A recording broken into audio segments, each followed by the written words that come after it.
नमस्कार, आप सभी का एक बार फिर से स्वागत है। आइए सुनते हैं पुरुषोत्तम मास महात्म का अध्याय 7। सूत जी बोले, हे तपोधन, आप लोगों ने जो प्रश्न किया है वही प्रश्न नारद ने नारायण से किया था। सो नारायण ने जो उत्तर दिया वही हम आप लोगों से कहते हैं।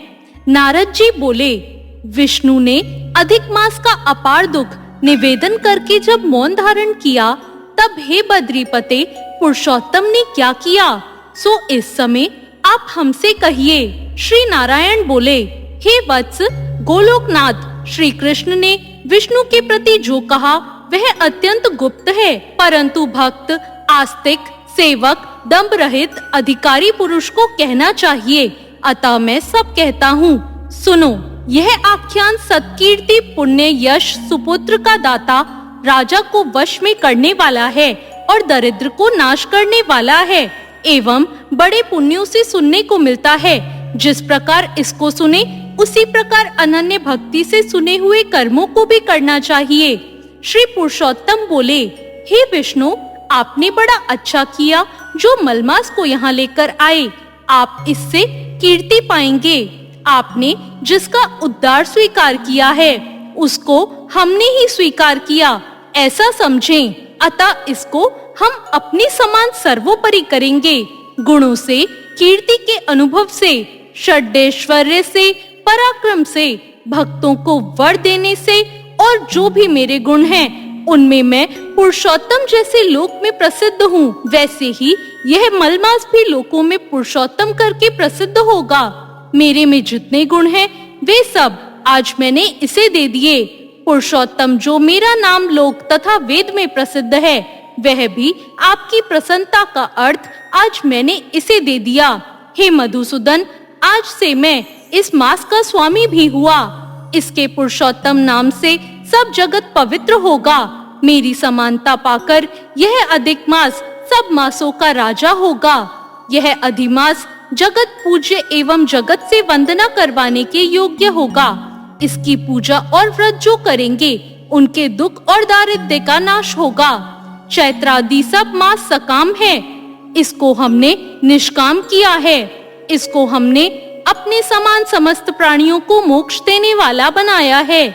जो प्राणी सकाम अथवा निष्काम होकर अधिक मास का पूजन करेगा, वह अपने सब कर्मों को भस्म कर निश्चय मुझको प्राप्त होगा। जिस परम पद प्राप्ति के लिए बड़े भाग्य वाले यति ब्रह्मचारी लोग तप करते हैं और महात्मा लोग निराहार व्रत करते हैं, एवं दृढ़वत लोग फल, पत्ता, वायु भक्षण कर रहे हैं और काम क्रोध रहित जितेंद्रिय रहते हैं, वे और वर्षा काल में मैदान में रहने वाले, जाड़े में शीत, गर्मी में धूप सहन करने वाले मेरे पद के लिए यत्न करते रहते हैं। हे गरुड़ ध्वज, तब भी वे मेरे अव्यय परम पद को प्राप्त नहीं होते हैं, परंतु पुरुषोत्तम के भक्त एक मास के ही व्रत से बिना परिश्रम के जरा मृत्यु रहित उस परम पद को पाते हैं। यह अधिक मास व्रत संपूर्ण साधनों में श्रेष्ठ साधन है और समस्त कामनाओं के फल की सिद्धि को देने वाला है।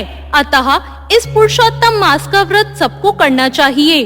हल से खेत में बोए हुए बीज जैसे करोड़ों गुना बढ़ जाते हैं, वैसे ही मेरे पुरुषोत्तम मास में किया हुआ पुण्य करोड़ों गुना अधिक होता है। कोई चतुर्मास इत्यादि में यज्ञ करने से स्वर्ग में जाते हैं, वह भी भोगों को भोगकर पृथ्वी पर आते हैं, परंतु जो पुरुष आदर से विधि पूर्वक अधिक मास का व्रत करता है, वह अपने समस्त कुल का उद्धार करके मेरे में मिल जाता है, इसमें संशय नहीं है। हमको प्राप्त होकर प्राणी पुनः जन्म, मृत्यु, भय से युक्त आदि व्याधि और जरा से ग्रस्त संसार में फिर नहीं आता। जहाँ जाकर फिर पतन नहीं होता, सो मेरा परम धाम है। ऐसा जो वेदों का वचन है वह सत्य है, असत्य कैसे हो सकता है। यह अधिक मास और इसका स्वामी मैं ही हूँ और मैंने ही इसे बनाया है, और पुरुषोत्तम जो मेरा नाम है सो मैंने इसे दे दिया है। अतः इसके भक्तों की मुझे दिन रात चिंता बनी रहती है। उसके भक्तों की मनोकामनाओं को मुझे ही पूर्ण करना पड़ता है। कभी कभी मेरे भक्तों का अपराध भी गणना में आ जाता है, परंतु पुरुषोत्तम मास के भक्तों का अपराध मैं कभी नहीं गिनता। हे विष्णु, मेरी आराधना से मेरे भक्तों की आराधना करना मुझे प्रिय है।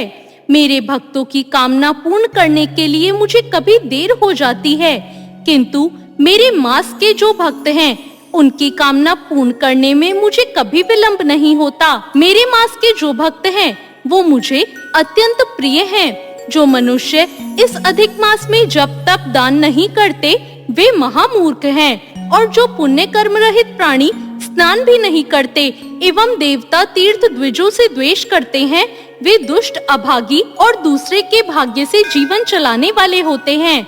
जिस प्रकार खरगोश के सींग कदापि नहीं होते, वैसे ही अधिक मास में स्नान आदि न करने वालों को स्वप्न में भी सुख प्राप्त नहीं होता है। जो मूर्ख मेरे प्रिय मलमास का निरादर करते हैं और मलमास में धर्माचरण नहीं करते, वे सर्वदा नरकगामी होते हैं। प्रति तीसरे वर्ष पुरुषोत्तम मास प्राप्त होने पर जो प्राणी धर्म नहीं करते, वे कुंभीपाक नरक में गिरते हैं और इस लोक में दुख रूप अग्नि में बैठे स्त्री पुत्र पौत्र आदि को से उत्पन्न बड़े भारी दुखों को भोगते हैं। जिन प्राणियों को यह मेरा पुण्यतम पुरुषोत्तम मास अज्ञान से व्यतीत हो जाए, वे प्राणी कैसे सुखों को भोग सकता है। जो भाग्यशालिनी स्त्रियां सौभाग्य और पुत्र सुख चाहने की इच्छा से अधिक मास में स्नान दान पूजन करती हैं, उन्हें सौभाग्य संपूर्ण संपत्ति और पुत्र आदि यह अधिक मास देता है। जिनका यह मेरे नाम वाला पुरुषोत्तम मास दान आदि से रहित बीत जाता है, उनके अनुकूल मैं नहीं रहता और न ही उन्हें पति सुख प्राप्त होता है। भाई पुत्र धनों का सुख तो उन्हें स्वप्न में भी दुर्लभ है। अतः विशेष करके सब प्राणियों को अधिक मास में स्नान पूजा जप आदि और विशेष करके शक्ति के अनुसार दान अवश्य करना चाहिए। जो मनुष्य इस पुरुषोत्तम मास में भक्ति पूर्वक मेरा पूजन करते हैं, वे धन पुत्र और अनेक सुखों को भोगकर गोलोक के वासी होते हैं। मेरी आज्ञा से सब जन मेरे अधिक मास का पूजन करेंगे। मैंने सब मासों में उत्तम मास इसे ही बनाया है, इसलिए अधिक मास की चिंता त्याग कर हे रामपते, आप इस अतुलनीय पुरुषोत्तम मास को साथ लेकर अपने वैकुंठ में जाओ। श्री नारायण बोले। इस प्रकार भगवान श्री कृष्ण के मुख से रसिक वचन सुनकर विष्णु अत्यंत प्रसन्नता पूर्वक इस मलमास को अपने साथ लेकर नूतन जलधर के समान श्याम भगवान श्री कृष्ण को प्रणाम कर गरुड़ पर सवार होकर शीघ्र ही वैकुंठ के प्रति चले गए। इति श्री ब्रह्म नारदीय पुराणे पुरुषोत्तम मास महात्म्ये श्री नारायण नारद संवादे अधिक मासे सप्तमो अध्याय समाप्त।